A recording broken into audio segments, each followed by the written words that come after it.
And it's not by accident that John picked the songs that he picked this morning. Very interesting. I didn't tell him. I actually had this message for Friday night. All right? And I was going to encourage us on Friday night. Weather had different thoughts on that. So I think Pastor Steve and Kathy felt bad because I had this, sermon ready. And they're like, well, you should at least preach. And so I just thought, well, that's okay. I got a good practice in making us, getting a sermon. But I'm glad he asked me because it's interesting. The songs that you picked today, like I said, I didn't talk to John. I didn't call John and said, this is my theme. This is what I'm thinking. It's from 2 Corinthians 10:4.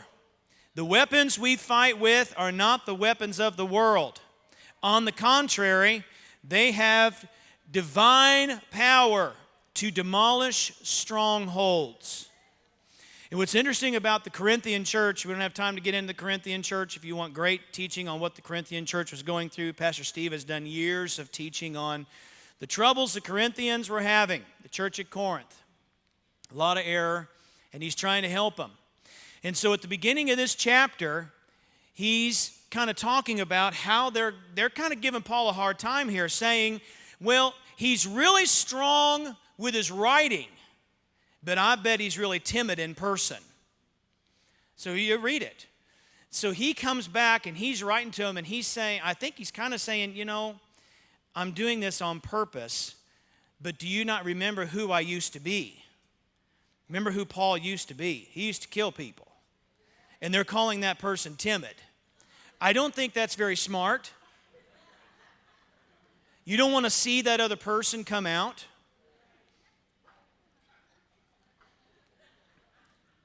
And so they're saying, yeah, you're real strong in your writing to us. But just when you get here, you're going to be real timid. And so he reverses that. And he says, now wait a minute. He reads, my Bible closed. Sorry. And the print is really small. I've had this conversation with you before, but I can do this.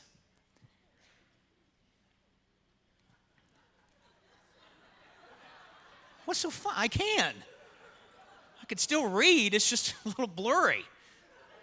So if I read a wrong word, just have mercy on me, okay? You know what the right one is. So he's talking to them, and he says, I've come to you, and I'm writing this. I'll paraphrase. I'm writing these things to you to help you.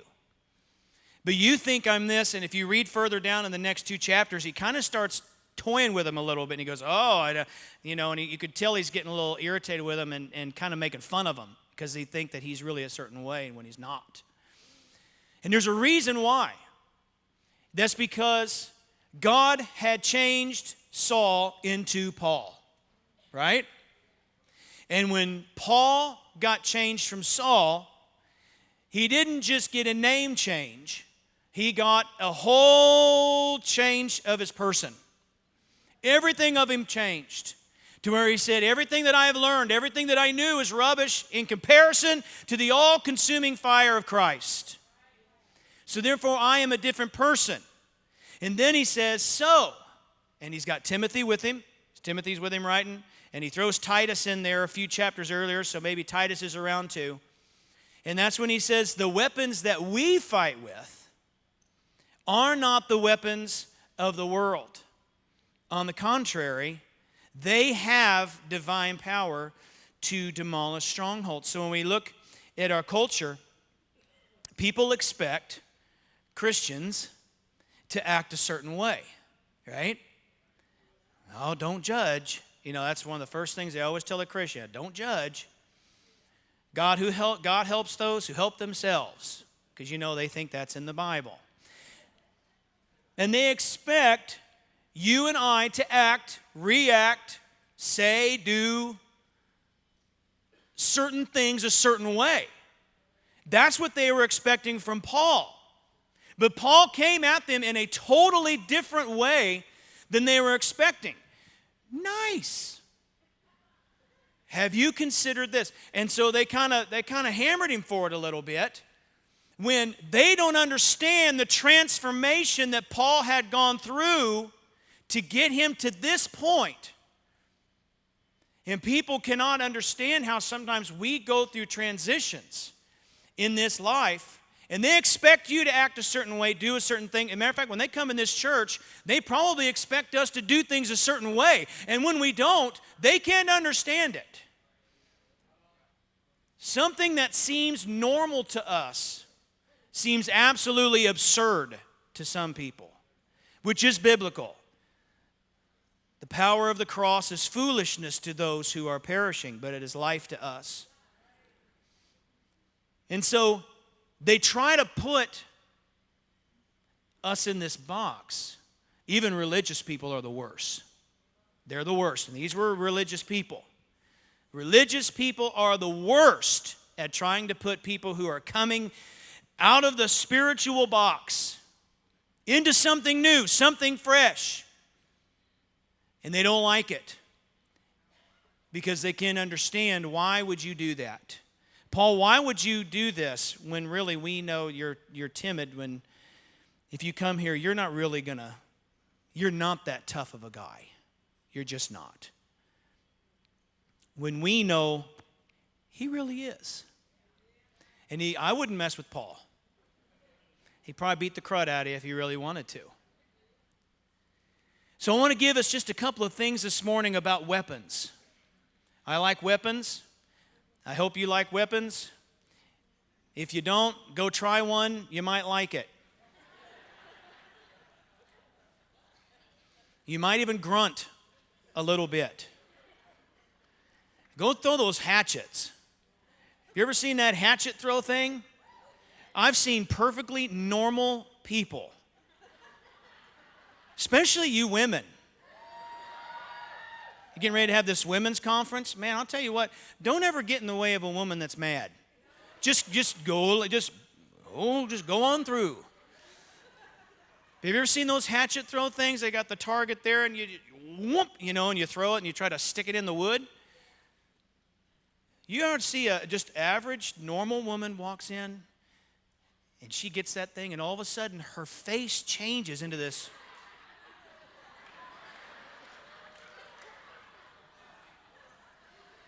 I'm like, dear God, never making you mad.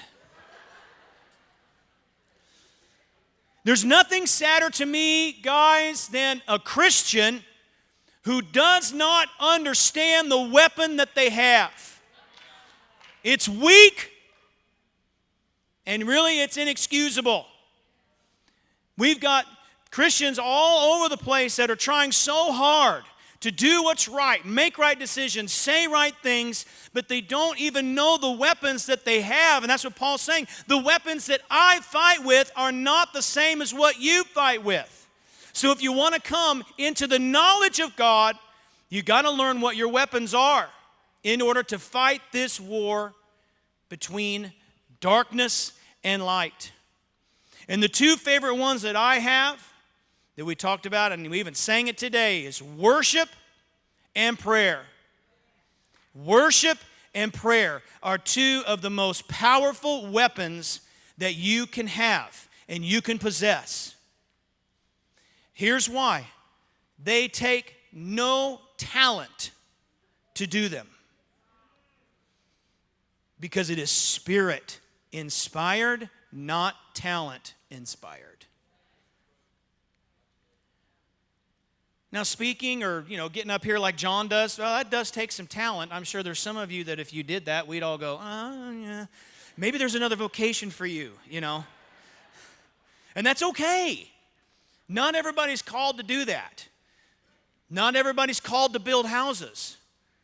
Don't ask me to come help you with your roof. It will leak.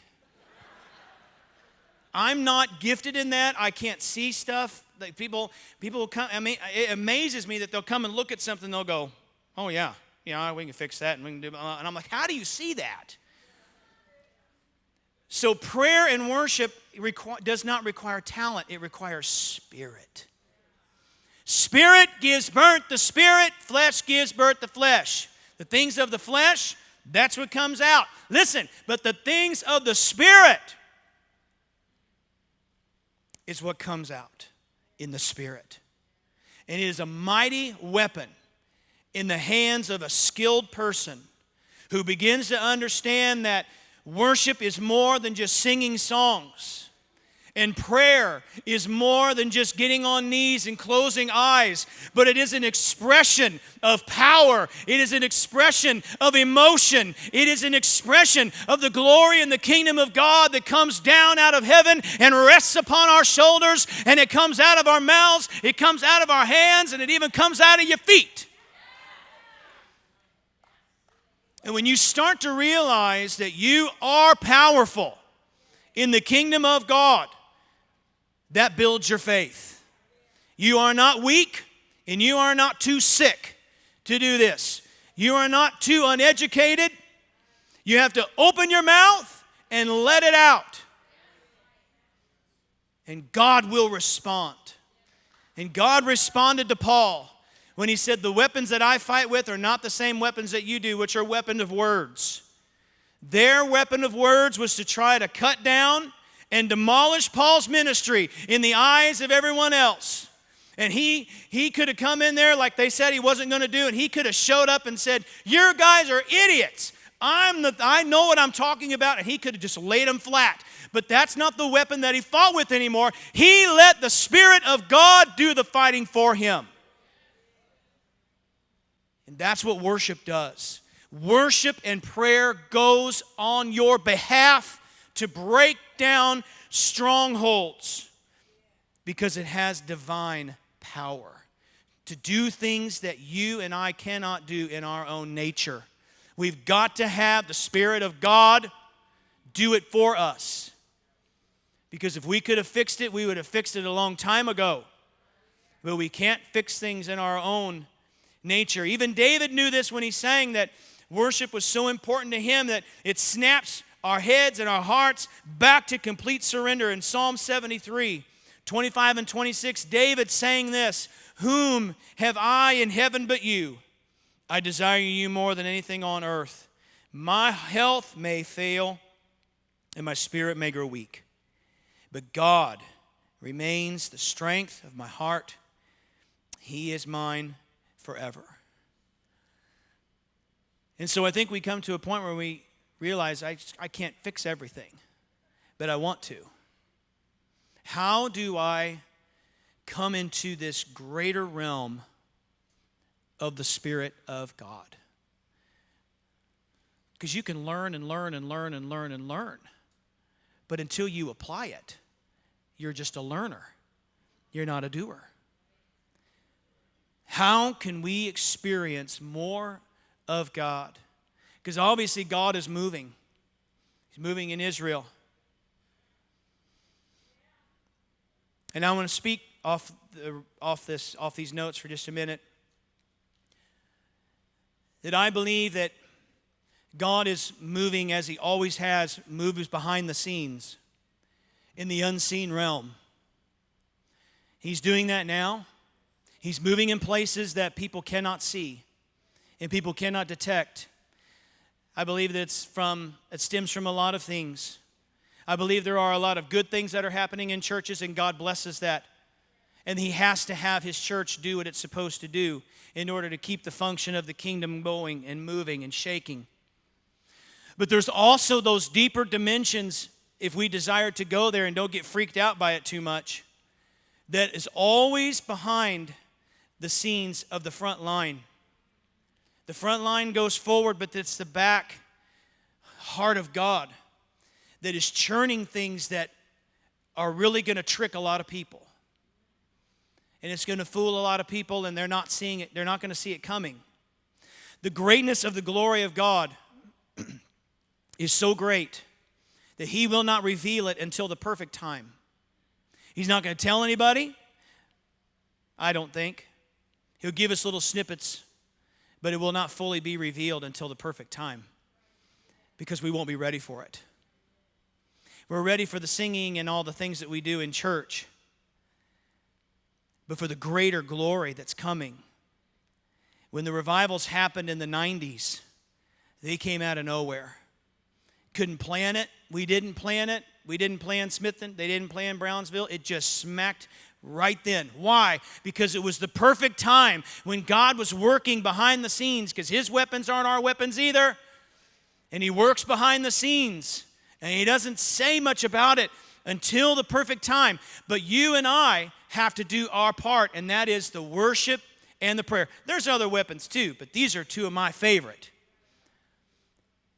As we're working in these times and in these days, where we're asking God to come down and to establish his kingdom in our midst. Don't forget how frustrated you get with things. God always is working behind the scenes. He never stops. And the things that you want to see, well, you may be like Hebrews and you don't ever see it. Are you willing to still give it all, even though you may not see its fulfillment? That's a question. Are you willing to do that? Many aren't. Unless I get something in return, I'm not willing to do it. But that's not the kingdom. Jesus went to the cross with nothing in return, and he gave it all as a perfect example. So just let that sit a little bit. That wasn't planned. But as they were talking about Israel, I said, this is really big. It's really big. And God likes it like that. He doesn't like to draw attention to the bigness that he's getting ready to reveal, because then everybody will try to figure it out. And there'll be Facebook debates.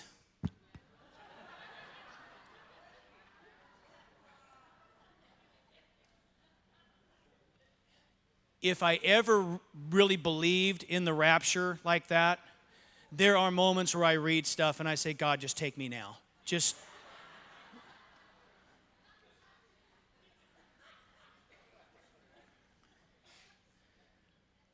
Lord, what can I really do? There are those times when you don't know what to do. I have a solution for that. It's a good one. But some of you won't want to do it. You got to sing louder.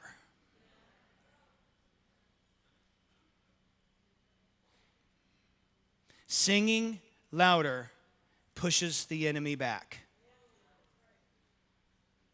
I remember when we were in Smithton, because back in Smithton, I mean, that building was tiny. It was only about 40 by 60. So, I mean, we were standing here, and there's people like right there. I mean, you could have just... I wanted to a few times, but I didn't. But they're really close. I mean, they're like this close. And I would get what I call the stare. The stare's fun. I know you guys got it too. But the stare is really fun, because you know it's a religious person that does not like what you're doing. And there's going to be religious people that don't like what we do. There's a lot to do, and there's a lot changing, but there's still that guard, that they're like, I can't be God. But they'd give me the stare. Because, Catherine Mullins, how she does all that dancing, I used to do that.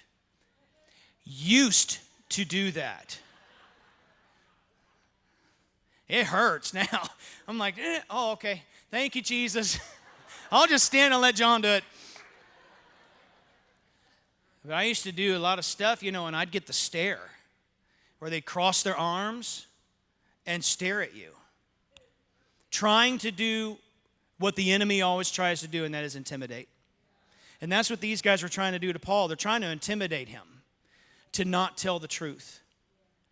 But what they don't know and what they didn't realize is that they had met a guy that was singing in front of them that had been totally revamped, rewired, and redone. That I was not the shy, laid-back dodo head that I was just a few years ago, or maybe a year ago. I had been transformed into a fireball for the things of God, and I was not intimidated in the least, because I knew I had a weapon. And it was this. So you know what I did? I don't know if I'd do this now. Something might happen to you. I'd stare him back, and I'd sing as hard as I could. Now, I'm not kidding. You think I'm kidding? I'm not.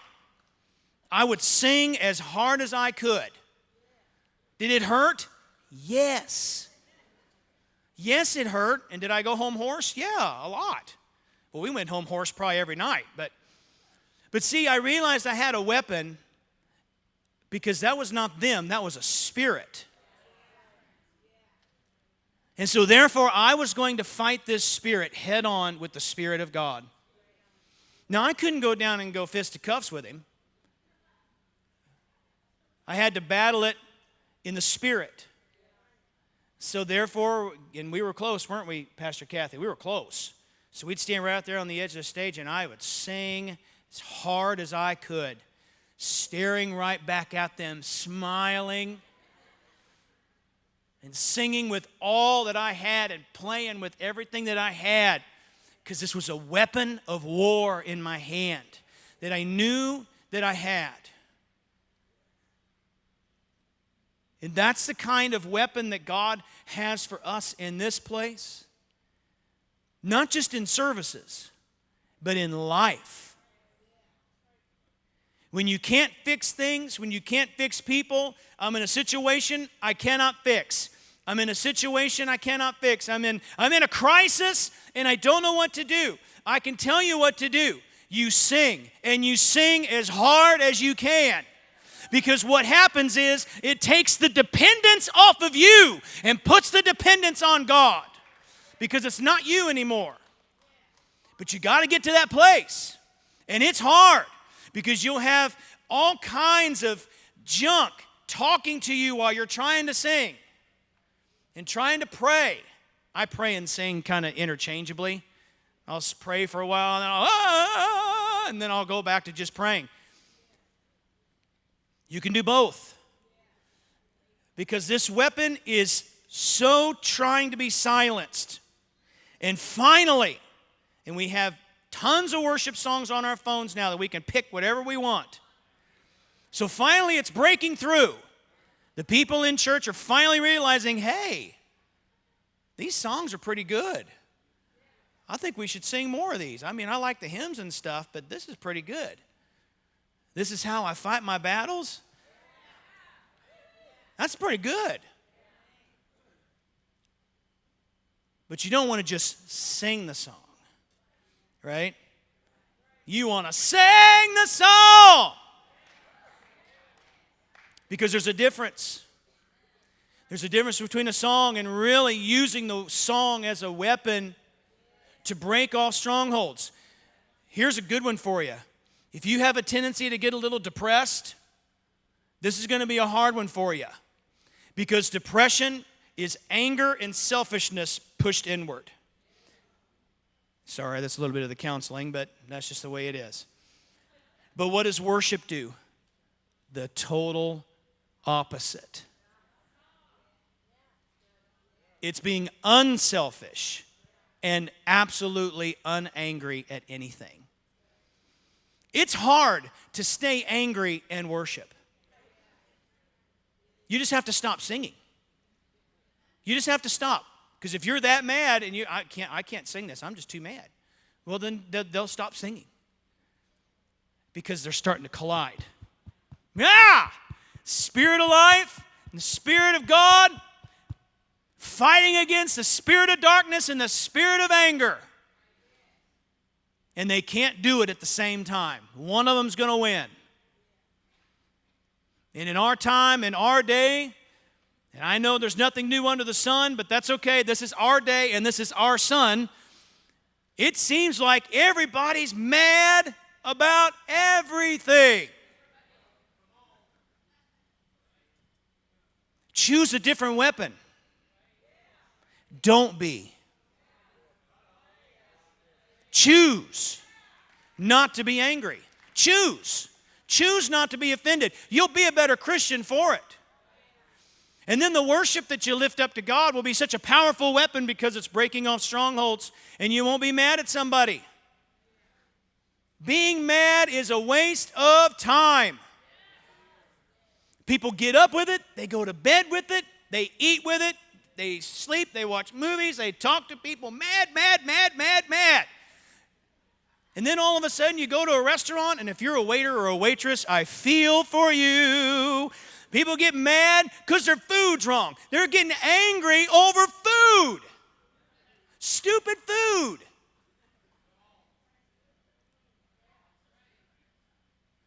I think there's so much more important things, guys, to get angry and frustrated. Get angry at darkness. Get angry at suicide. Get angry at the church not being all that it's supposed to be. Get angry at the right things. Don't get angry because your fries are cold. Just eat them and smile. Do they taste bad? Yes. But that's what Jesus would do. He would eat cold fries. Either that or he'd just go like this. Heat them up. You know he did stuff like that with the boys. And they go, hey, that's not fair. Bartholomew, Jesus is cheating again. He made it hot.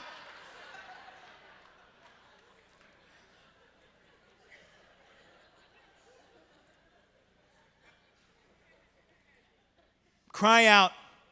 Make your heart known through your songs. Now, everything I'm telling you is not in here.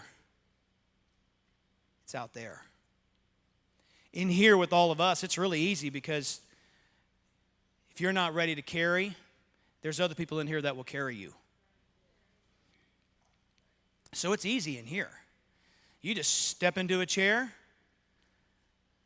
and we start singing, and if you don't feel like it that day, guess what? Someone else will.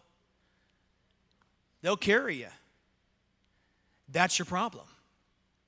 You want to be constantly carried and not being the one that carries. Comes a time in your life, in my life, where we have to stop being the carried and start carrying. How much do you need? How many times do you have to get things fixed before God says, pick up a sword and fight? I can't. My sword's dull. My sword's at home. I don't feel like it today. My back hurts. My head hurts. My husband is an idiot. The list goes on and on. Actually, husbands aren't idiots. We just don't make all the right choices sometimes. Husbands, just a little sidetrack. The hatchet thing, that's real.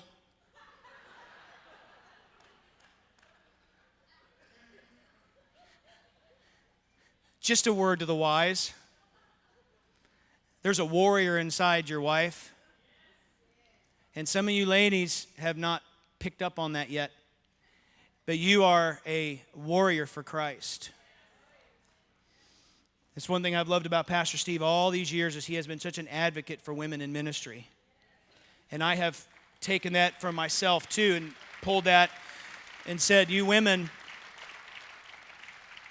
are anointed. We're going into the women's conference. You women are anointed and you are powerful and you hear the voice of God and you can pray and you can rebuke and you can pull down heaven. And God has put a special spirit inside of women that obviously men don't have. And there is now I say sensitive side, but you know what I mean. It's a motherly, sensitive side that God has put into you, ladies, whether you've had your own natural children or not. That doesn't matter. There is something inside of you. There is a weapon that God has placed specifically inside women to turn a part of heaven that men can't turn. And vice versa. So we are very pro-lady here, obviously, and one of the best lady preachers in the world.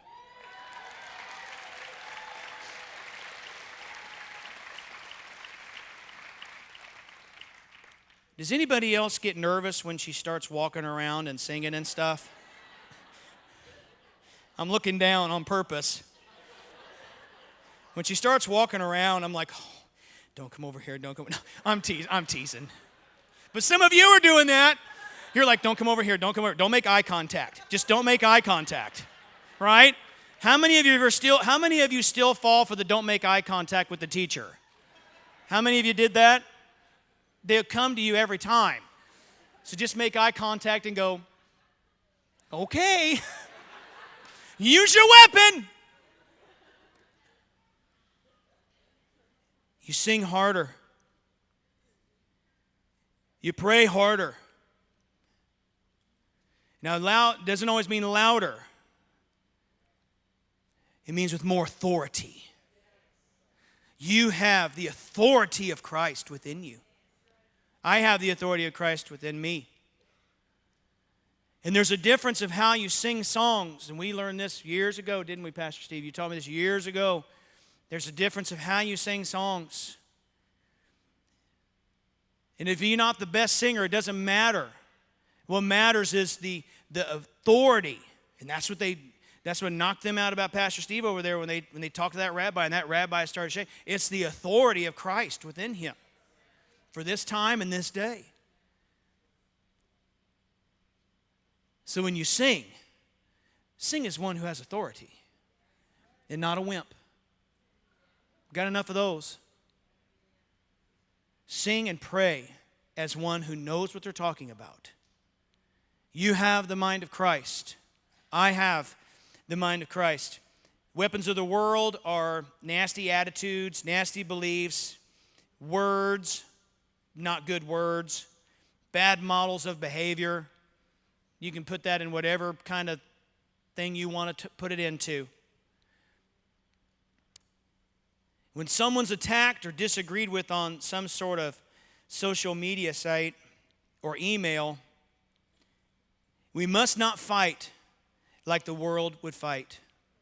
And that's what Paul's trying to get across from him. I'm not going to fight you like you think I'm going to fight you.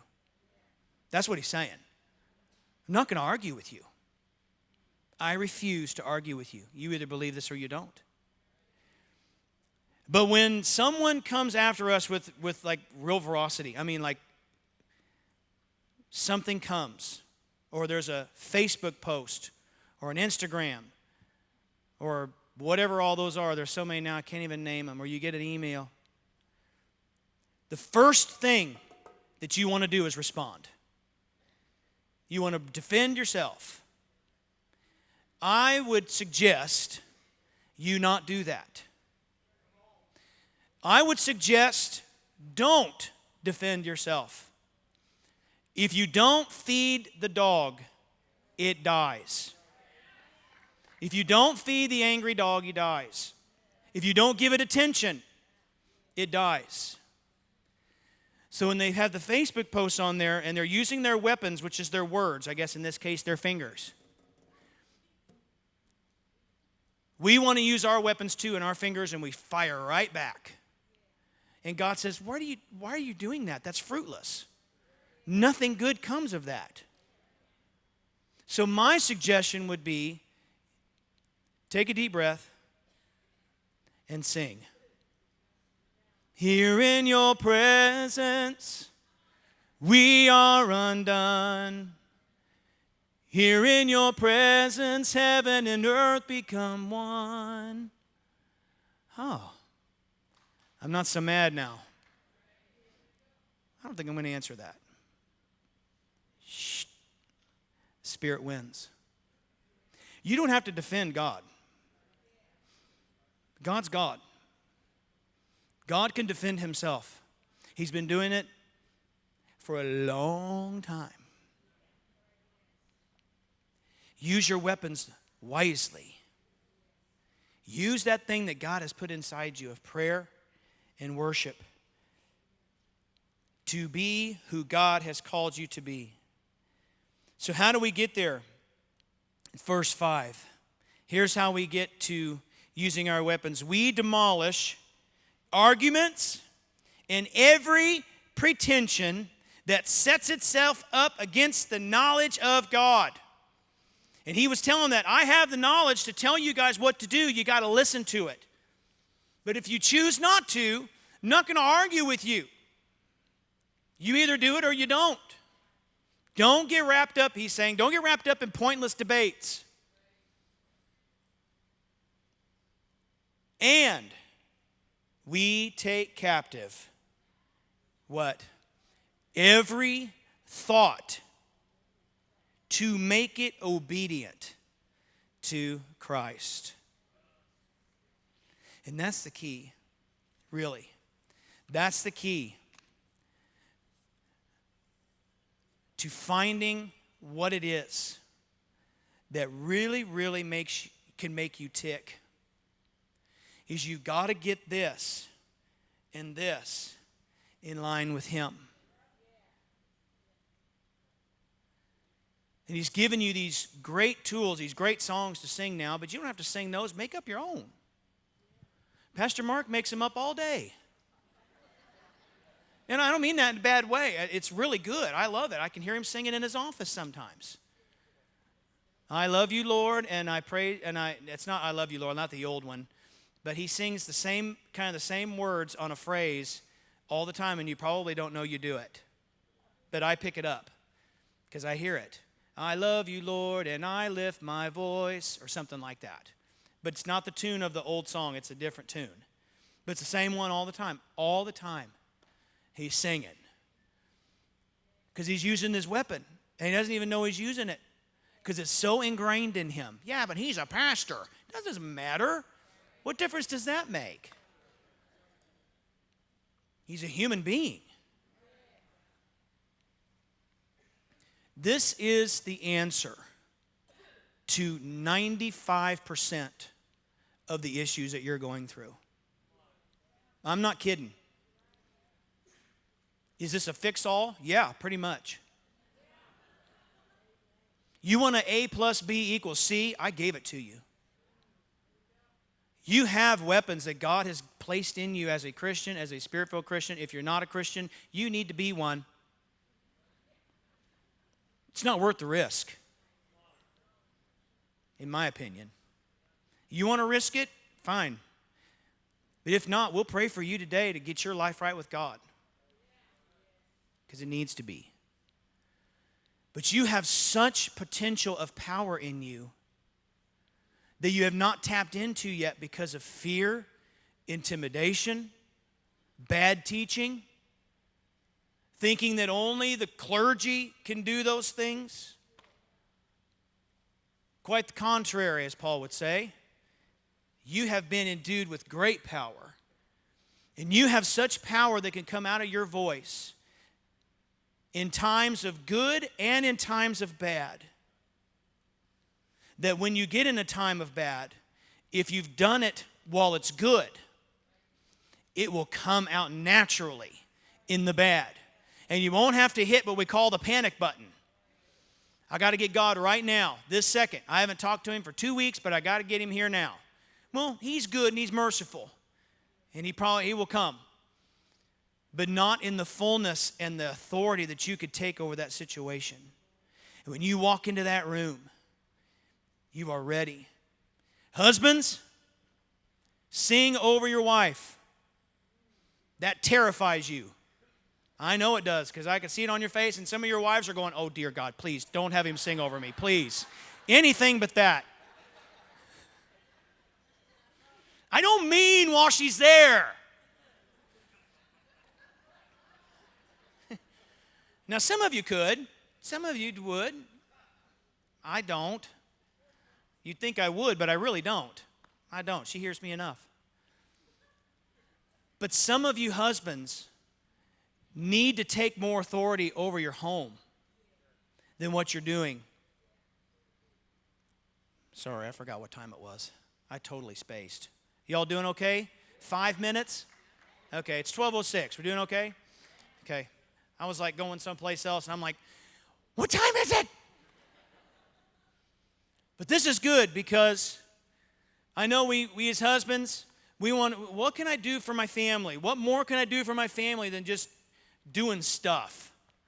Or honeydews, or doing the dishes, or putting the dishes in the dishwasher, all those things, which if you're a husband, I hope you do those things. I hope you do dishes and vacuum and clean toilets and do all that stuff. If you don't, give it a try. It's actually kind of fun.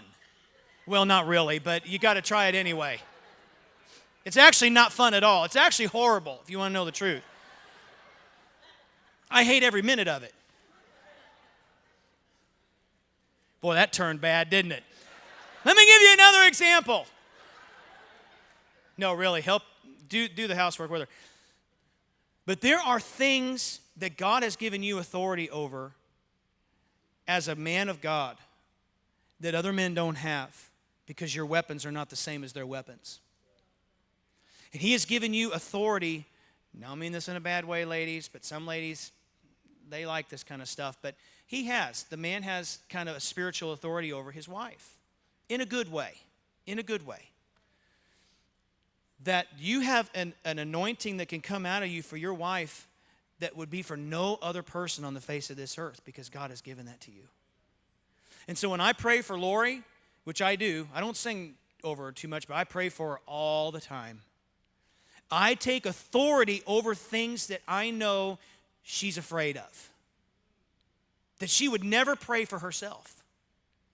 Does that make sense? I pray over her, and I speak things over her, and I declare things over her, and I kick stuff in the air, and I smack stuff around in the...